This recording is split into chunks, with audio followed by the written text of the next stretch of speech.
The artificial intelligence boom just hit a literal wall in the city of Denver. In May of 2026, the Denver City Council made a massive unanimous decision.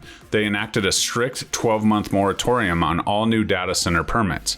They have entirely halted the acceptance and processing of new zoning applications and site development plans across the city limits. I'm Jeremy Kane. I'm a Colorado real estate advisor with eXp Realty, serving the Denver metro and suburbs of Denver, as well as northern Colorado. My focus is simple: helping you build wealth through real estate. Today, we are looking past the short-term market noise and daily headlines to examine the actual land use and zoning conflicts reshaping our region. Whenever a municipality slams the brakes with a 12-month development freeze, you have to take a look at what triggered the panic. You have to examine the policy failure, the specific projects that squeezed through the door right before it locked. If you're interested in more of the data center idea, please check out my video that I recorded on the entire Denver metro area and suburbs data centers and how they could be good for your equity. But today, we're locking in on Denver specifically. That exact flashpoint is this 170,000 square foot facility known as CoreSite DE3, located at 4900 Race Street in the Elyria-Swansea neighborhood. To understand this zoning battle, you have to look at the sheer physics of digital infrastructure and how unprepared municipal code was to handle it.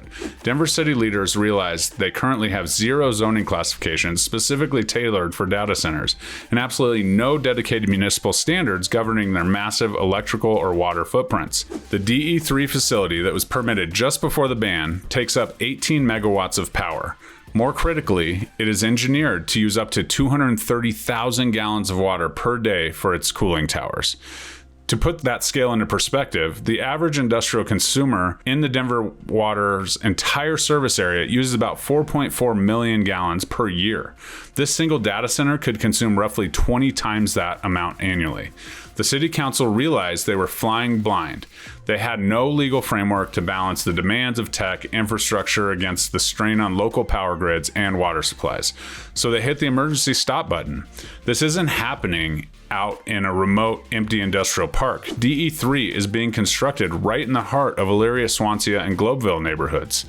And this brings us to the core land use conflict on the north side of Denver. This high-density tech infrastructure is colliding directly with multi-billion-dollar National Western Center mega project. For those tracking how civic policy directs capital in Colorado, the National Western Center is one of the most significant developments of our decade.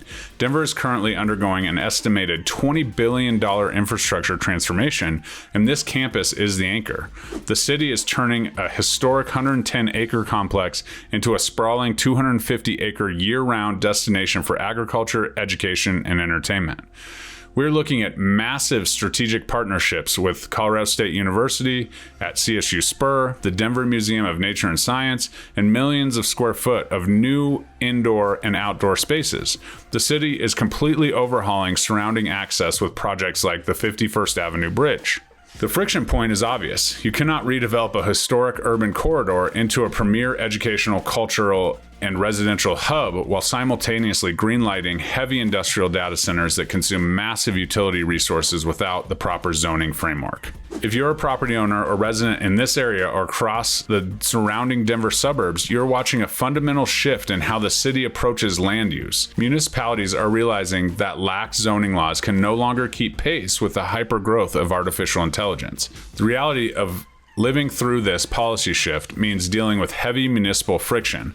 Right now, Denver is managing severe infrastructure fatigue, whether it's major transit overhauls or extensive utility pipe replacements running well into 2027, the city is stretched thin.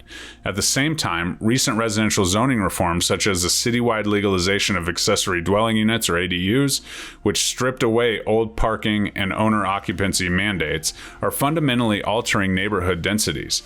You have an industrial tech zoning battle on one side and sweeping residential density changes on the other. Navigating these shifts requires a clear-eyed look at how land use, municipal regulations, and your personal real estate holdings interact. Real estate is not a one-size-fits-all, and managing property through a rapidly changing civic landscape takes careful strategy. If you want to understand how these municipal policy shifts, zoning updates, and infrastructure changes directly impact your specific neighborhood and property, you need a baseline data before the market fully prices them in. Use the quick home evaluation link in the description below, or click this QR code right here to get an instant review of your property today. It takes less than a minute and gives you a clear starting point. The moratorium in Denver is just one piece of a much larger puzzle. The regional demand for digital infrastructure isn't disappearing, it is simply being forced into new submarkets across the metro area in northern Colorado. To see the complete breakdown of how this data center race is rewriting local zoning and the real estate maps across the entire region, click on the video on your screen right now, or simply go to What's Happening in Denver YouTube channel, which you're on now, and go to the data center video that I explain everything that's going along in the region. Let's look past the surface headlines and analyze the long-term structural changes. I'll see you over there.